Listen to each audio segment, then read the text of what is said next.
Chapitre 5 Bristol. L'appel. 8 avril 1833. J'ai eu aujourd'hui le sentiment très vif que mon œuvre était achevée à Teignmouth. 13 avril. À mon retour de Torquay où j'avais été prêcher, j'ai trouvé une lettre du frère Craik. Il me presse d'aller à Bristol le seconder, et d'après ce qu'il écrit, j'ai l'impression que je serai mieux à ma place là-bas qu'ici. Seigneur, montre-moi la voie. Je crains qu'il n'y ait quelque chose de charnel dans la pensée de ce départ possible. 14 avril. J'ai répondu à frère Craik que je partirais si le Seigneur le voulait. Je me sens pressé d'avertir les frères à ce sujet. Ce qu'ils diront m'aidera peut-être à discerner la pensée du Seigneur. En tout cas, ils prieront pour moi. À Bristol. 22 avril. J'ai prêché ce matin à Bristol à Gideon Chapelle. Bien que ce sermon ait provoqué certaines médisances, il a plu au Seigneur de bénir à travers lui plusieurs personnes et de se servir des médisances même pour amener des âmes à venir entendre sa parole. L'après-midi, j'ai prêché à la chapelle Pitté, et beaucoup ont été touchés. Bien des gens vinrent par la suite nous entendre prêcher, frère Craik et moi. Je citerai seulement la conversation d'un jeune homme, un ivrogne, qui allait acheter de l'alcool lorsqu'un ami le rencontra et lui demanda de venir entendre un étranger. Il le fit et se convertit. Par la suite, il ne remit plus les pieds au cabaret. 16 mai. J'ai prêché pour la dernière fois à Bishop's Teignton et pris congé des frères. 21 mai. J'ai commencé à prendre congé des frères de Teignmouth en leur rendant visite aux uns et aux autres. 15 juillet. Frère Craik et moi venons de recevoir 2 lettres de Bristol. Les frères acceptent notre offre aux conditions que nous leur avons faites, c'est-à-dire que pour le moment nous exercerons notre ministère au milieu d'eux sans être positivement considérés comme leurs pasteurs, et aussi, Dieu voulant, sans avoir à nous plier à aucun règlement existant au milieu d'eux. Enfin, le paiement des places sera aussi aboli. Quant à nos besoins temporels, nous marcherons comme nous l'avons fait dans le Devonshire. Commencez à prêcher à la chapelle de Bethesda à Bristol. 15 août. Nous avons eu une réunion en comité restreint à Bethesda. Un frère, 4 sœurs, frère Craik et moi, 7 en tout, et nous avons constitué une assemblée de frères sans programme, sans règlement, si ce n'est celui de nous laisser guider uniquement par le Seigneur au moyen de sa parole. Choléra. 17 août. Ce matin, de 6 à 8 heures, réunion de prière à cause de l'épidémie de choléra. 200 à 300 personnes étaient présentes. 24 août. Les ravages de l'épidémie semblent s'aggraver et devenir toujours plus effroyables. Nous avons tout lieu de croire que de multitudes meurent chaque jour à Bristol. Jamais encore je n'avais compris comme maintenant ce qu'est le voisinage immédiat de la mort. Si le Seigneur ne nous garde pas durant cette nuit, demain nous ne serons plus sur la terre des vivants. Il est 10 heures du soir. Encore un glas. Il y en a eu toute la journée. Je me remets entre tes mains, ô Père. Me voici devant toi, moi, ton indigne enfant. Si je mourais cette nuit, ma seule espérance, ma seule confiance serait dans le sang de Jésus-Christ, mort pour la rémission de mes nombreux péchés. Il m'a parfaitement lavé et je suis couvert par la justice divine. Jusqu'ici, aucun des chrétiens au milieu desquels nous travaillons, frère Craik et moi, n'a été atteint par le choléra. George Muller ajoutera plus tard « Un seul est mort quelque temps après des suites de cette maladie. Je tiens à noter ici que frère Craik et moi avons visité les malades jour et nuit, et que Dieu nous a gardés de la contagion, nous et nos familles. 17 septembre. Le Seigneur a bien voulu ajouter une nouvelle grâce à toutes celles dont il nous a comblés jusqu'à ce jour, en nous donnant ce matin une petite fille qui se porte bien ainsi que sa mère. 27 mai 1833. Les 2 églises qui s'assemblent à Gédéon et à Bethesda se sont réunies pour prendre du thé. Ces rencontres que nous avons souvent répétées depuis nous ont paru profitables sous plusieurs rapports. 1. Parce que riches et pauvres se trouvent réunis pour prendre un repas ensemble, l'amour qui existe entre les frères est ainsi démontré. 2. Ces réunions peuvent être un moyen de resserrer de plus en plus le lien d'affection qui existe entre les saints. 3. Elles sont un avant-goût précieux de notre réunion au souper des noces de l'agneau. Dans ces assemblées, le temps est généralement employé à prier, à chanter ensemble et tout frère peut profiter de cette occasion pour édifier les autres. 29 mai. Résumé de l'activité des 12 mois écoulés depuis notre arrivée à Bristol. Il a plu au Seigneur de rassembler une église à Bethesda par notre moyen. Elle a 60 membres et 49 ont été ajoutés à Gideon Chapel, 109 nouveaux membres d'église en tout. Pour autant que nous sachions, 65 se sont convertis par notre moyen. Bien des personnes qui s'étaient détournées de Dieu ont été ramenées. Des ivrognes ont été convertis et guéris. Des maris incrédules ont été gagnés en réponse à la prière, certains après avoir menacé leurs femmes de les tuer ou de les abandonner si elles persistaient à venir à la chapelle. Certaines réunions ont amené tant de personnes cherchant le salut qu'il a souvent fallu se séparer après plusieurs heures, faute de temps et de force, sans avoir pu recevoir tous ceux qui désiraient un entretien particulier. Les fidèles ont été fortifiés dans leur foi. Tout ceci prouve en abondance que c'est bien Dieu qui nous a conduits à Bristol. 31 décembre 1833. Pendant les 3 ans et 3 mois qui viennent de s'écouler, je n'ai jamais rien demandé à personne. Avec son secours, j'ai pu exposer au Seigneur mes besoins en tout temps.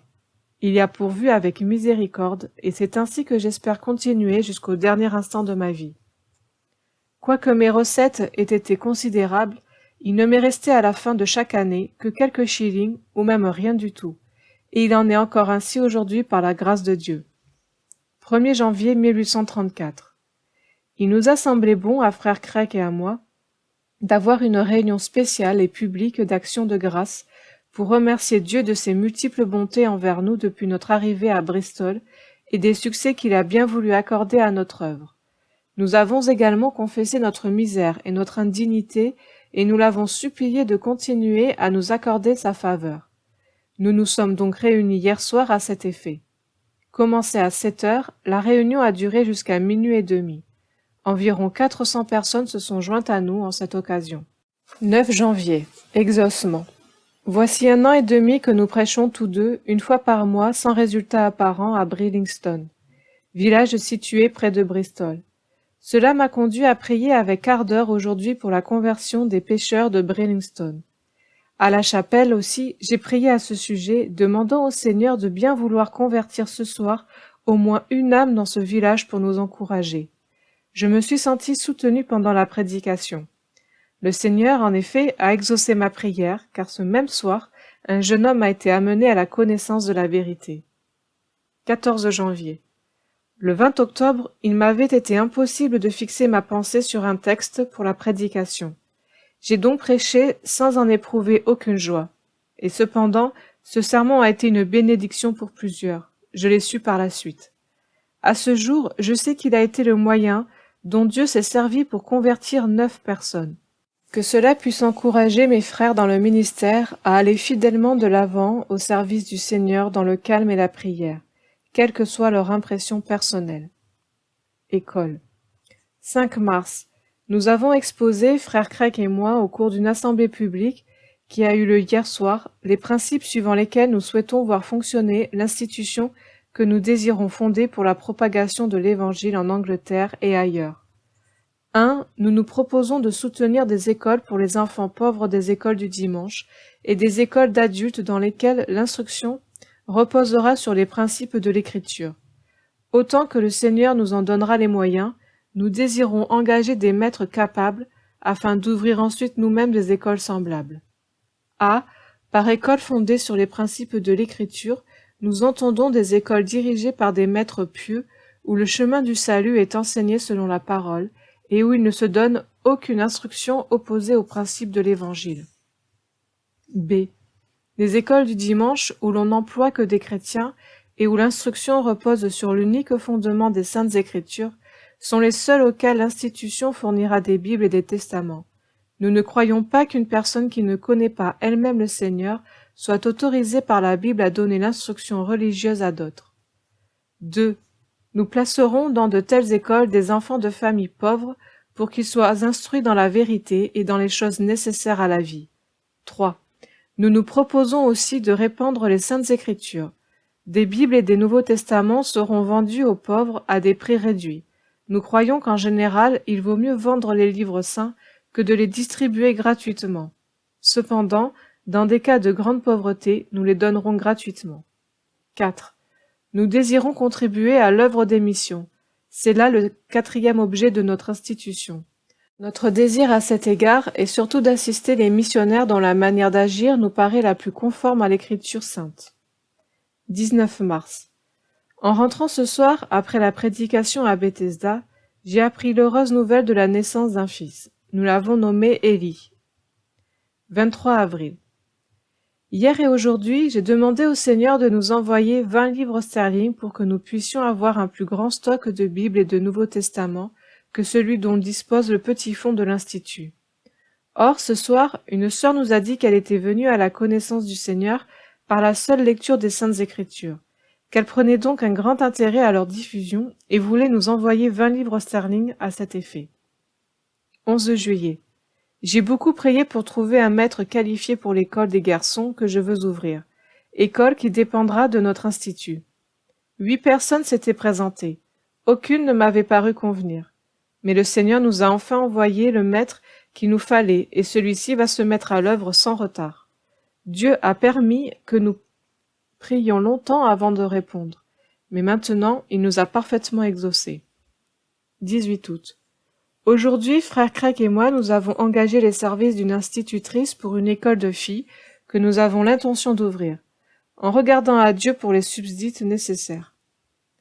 Après 15 mois, l'institution aura donné naissance à 7 écoles accueillant 439 enfants. Elle aura permis la distribution de 795 Bibles et 753 Nouveaux Testaments et envoyé 117 livres à des missionnaires au Canada, aux Indes et en Europe. 28 octobre. J'ai entendu parler d'un pauvre petit orphelin qui, durant quelque temps, avait suivi l'une de nos écoles et chez qui un travail intérieur avait commencé. Depuis, on l'a mis à l'hospice, situé à quelques kilomètres de Bristol. Et en partant, il a dit sa tristesse de nous quitter, de ne plus pouvoir revenir à notre école et de n'avoir plus l'occasion de nous entendre. Si le Seigneur le veut, que ceci me conduise à faire aussi quelque chose pour les besoins temporels des enfants pauvres. C'est l'extrême pauvreté qui a fait envoyer cet enfant à l'hospice. Beaucoup d'enfants, ne pouvant trouver de place dans les hospices, étaient alors logés dans les prisons. La pensée de faire quelque chose pour eux ne quitte plus George Muller. Chapitre 6. À la recherche de nos convictions. Une idée fait son chemin. 18 novembre. En prenant le thé ce soir chez une sœur, j'ai trouvé un livre sur la vie de Frank, le fondateur des orphelinats de Hull. Souvent, depuis longtemps, la pensée me vint d'entreprendre une œuvre semblable à la sienne, quoique dans une sphère beaucoup plus restreinte, non pour imiter cet homme de Dieu, mais en m'appuyant sur le Seigneur. 21 novembre. Aujourd'hui, mon cœur a été fortement préoccupé par l'idée que je ne devais plus me contenter de penser à une maison d'orphelins, mais qu'il était temps d'entreprendre cette œuvre, et j'ai demandé instamment au Seigneur de me faire connaître sa volonté à cet égard. 25 novembre. Hier et aujourd'hui, j'ai de nouveau beaucoup prié au sujet de l'orphelinat, et je suis de plus en plus convaincu que Dieu approuve ce projet, qu'il veuille dans sa grâce me diriger lui-même. Voici les 3 raisons principales qui m'engagent à fonder un établissement de ce genre. 1. Si Dieu me fournit les moyens de mener à bien cette entreprise, mon désir est qu'elle tende à sa gloire en faisant voir que ce n'est pas en vain qu'on se confie en lui, et qu'elle serve ainsi à fortifier la foi de ses enfants. 2. J'ai à cœur le bonheur spirituel des enfants qui n'ont plus ni père ni mère. 3. Et aussi leur bonheur temporel. La motivation. Mes travaux de pasteur, ma volumineuse correspondance, les conversations avec les frères m'obligent à constater chaque jour davantage que ce qui manque le plus aux chrétiens de notre époque, c'est la foi. Ils ont besoin d'être fortifiés dans la foi. Je m'explique. Voici des frères qui travaillent de 14 à 16 heures par jour, et cela nuit à la fois à leur santé physique et spirituelle. Leur âme est languissante. Les choses de Dieu les laissent indifférents. Si je leur conseille de moins travailler à cause de leur santé et de se fortifier spirituellement par la lecture de la Bible et la prière, ils me répondent généralement « Moins de travail, c'est aussi moins d'argent pour l'entretien de la famille. » Or, maintenant, nous pouvons à peine joindre les 2 bouts. On est si peu payé aujourd'hui, qu'il faut accepter le surmenage pour s'en tirer. N'est-il pas évident que ce qui manque à ses frères, c'est la confiance en Dieu et que ce raisonnement révèle leur manque de foi dans cette promesse du Sauveur? Recherchez premièrement le royaume de Dieu et sa justice, et toutes choses vous seront données par-dessus.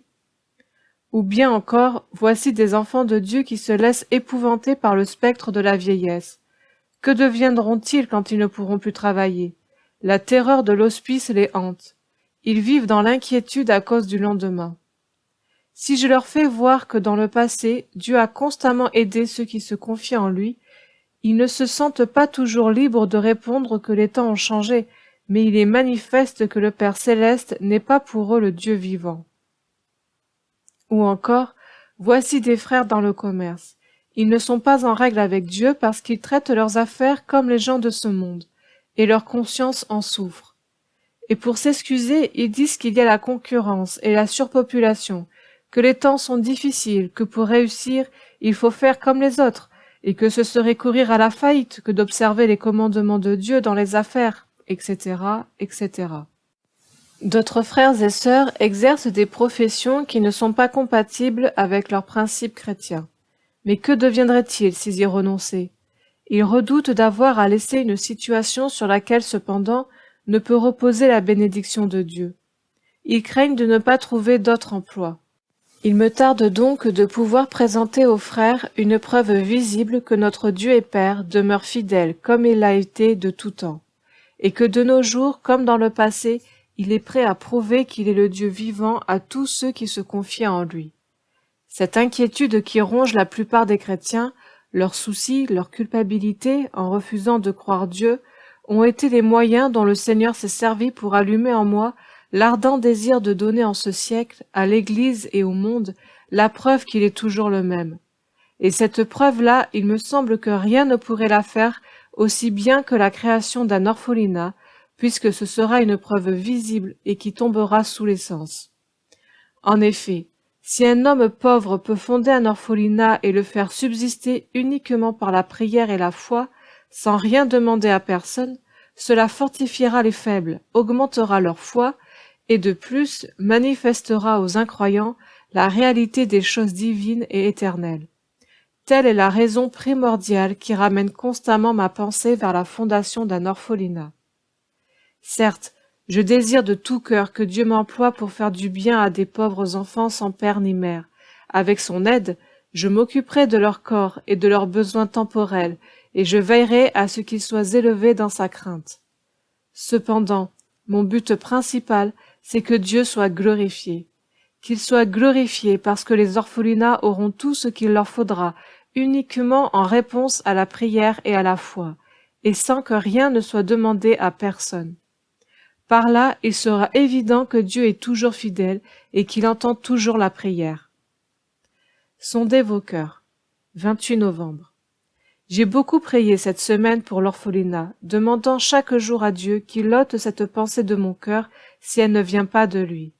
J'ai aussi soigneusement examiné mon cœur, analysé mes motivations, non pas une fois, mais bien des fois, et je suis toujours plus convaincu que ce dessein vient de Dieu. 2 décembre. Ces derniers jours, la maison des orphelins a été de nouveau un sujet de prière fréquente. J'ai souvent scruté mon cœur, cherchant à découvrir s'il n'y avait pas dans ce projet un secret désir de m'attirer quelque gloire pour moi-même. C'est pourquoi j'en ai parlé avec frère Craig, afin qu'il puisse m'aider à découvrir la duplicité qui aurait pu rester cachée dans mon cœur à ce sujet, ou qu'il me dise en quoi ce projet pourrait être contraire à l'Écriture.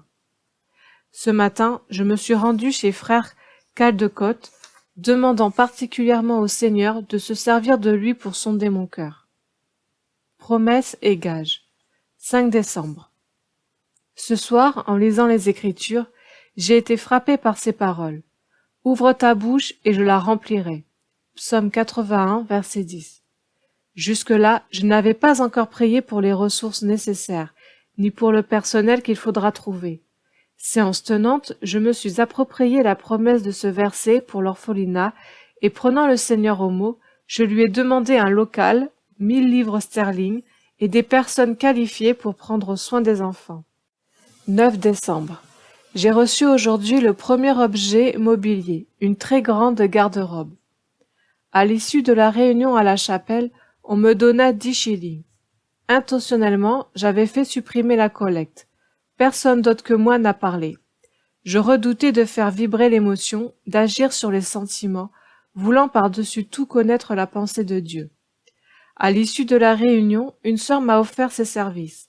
Rempli de joie du Seigneur, j'ai repris le chemin de la maison, tout à fait certain maintenant que l'œuvre s'accomplira, bien que je n'ai actuellement en poche que 10 shillings pour sa réalisation.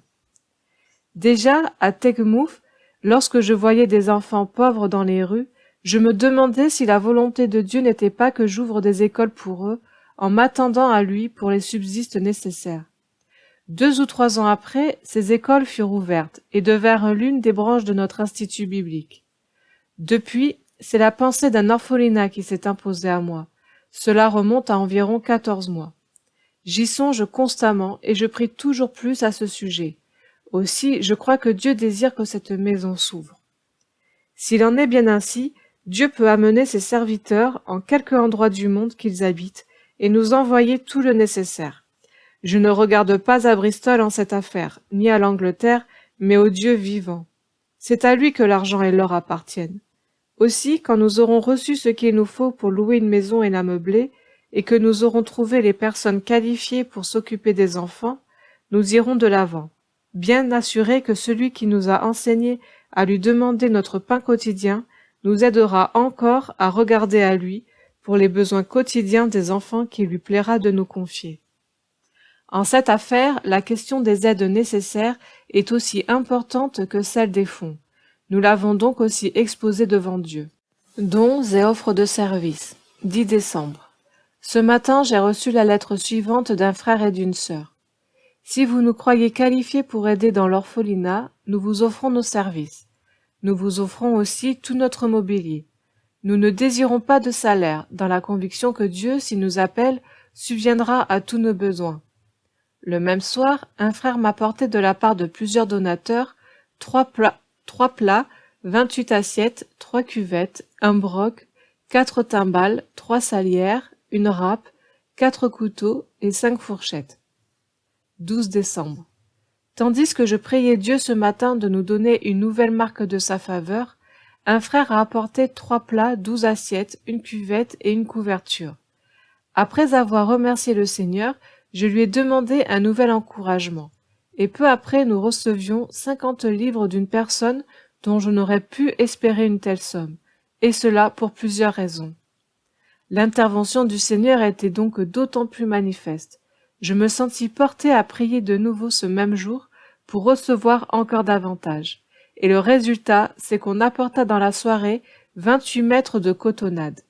Enfin, une autre sœur offrit ses services pour l'orphelinat. La pite de la veuve. 18 décembre. Cet après-midi, j'ai reçu un couvre-pied, un support de fer à repasser, 8 bols et soucoupes, un sucrier, un pot à lait, une tasse à thé, 16 dés, 5 couteaux, 5 fourchettes, 6 cuillères à dessert, 12 cuillères à thé, 4 peignes et 2 petites râpes. Par un autre ami, un fer à repasser, un bol et la soucoupe. Il a apporté en même temps 100 livres de la part d'une sœur très pauvre. Depuis, il a plu à Dieu de reprendre la donatrice. Il m'est donc possible de donner quelques détails sur elle et sur le don qu'elle fit, ce qui pourra concourir à l'édification de plusieurs par la grâce de Dieu.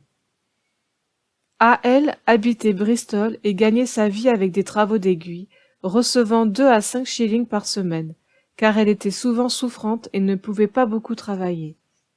Mais cette chère sœur, toujours si humble, était satisfaite de ce qu'elle avait. Je ne me souviens pas de l'avoir entendue se plaindre une seule fois.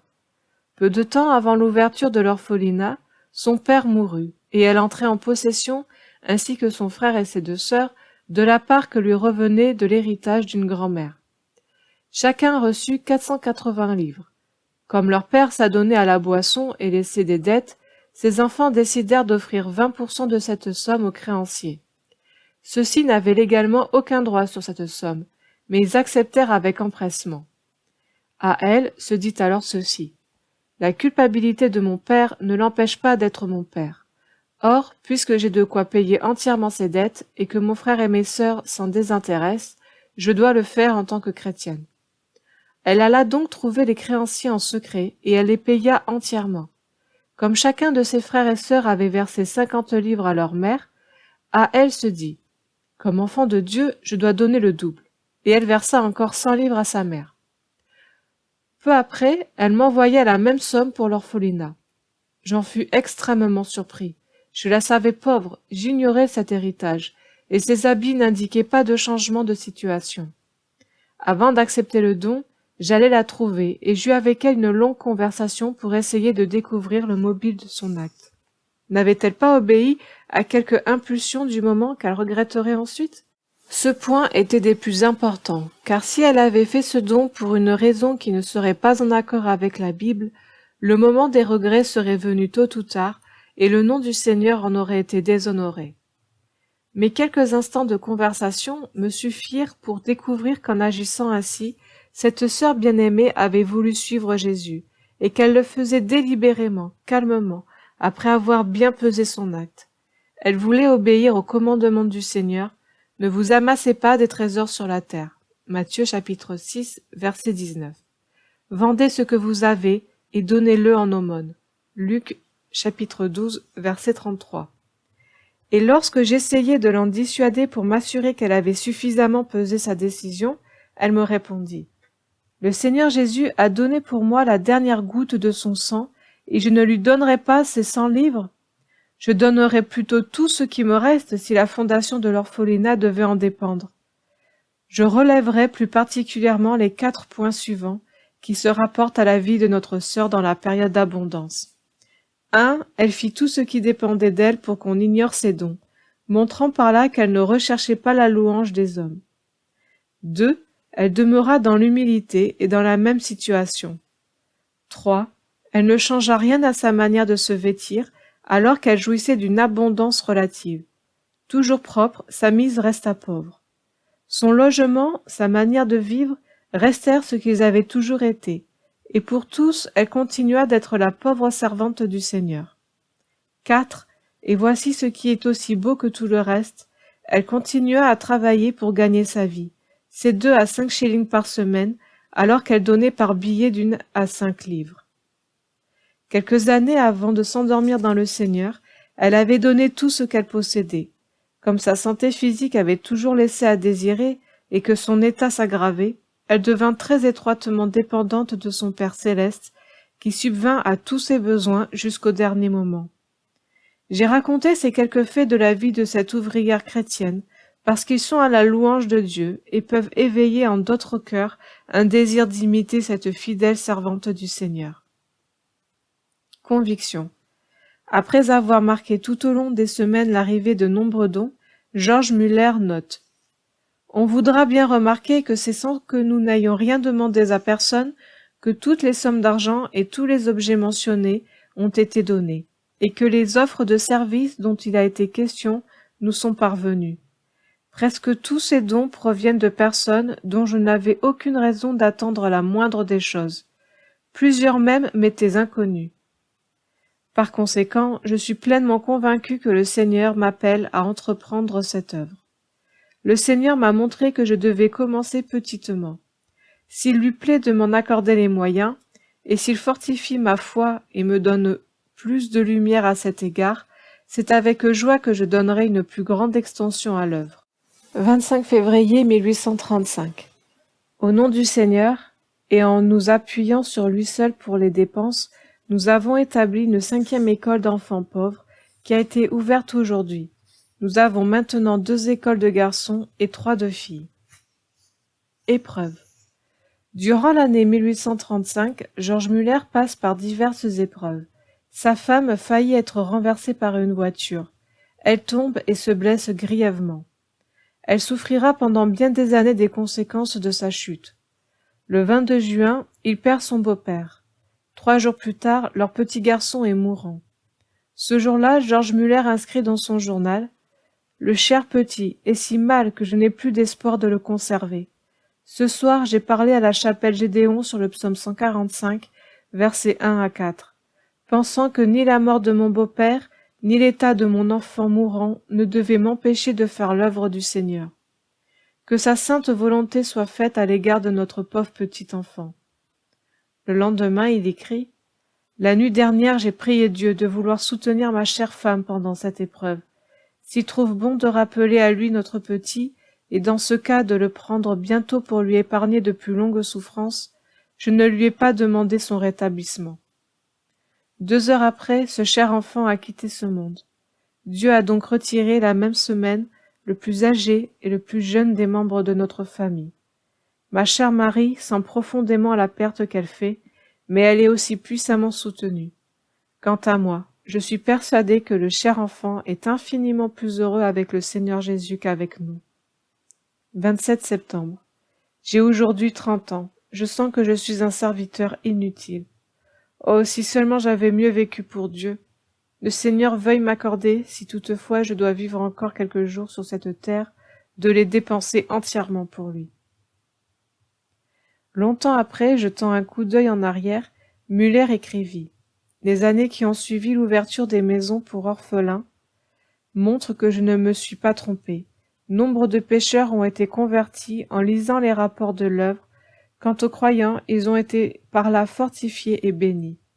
Dieu s'est servi de cette œuvre pour les amener à porter une abondance de fruits, et c'est du plus profond de mon cœur que je veux exprimer à Dieu ma reconnaissance. À lui seul tout l'honneur, toute la gloire, et avec son secours, je fais monter l'un et l'autre vers son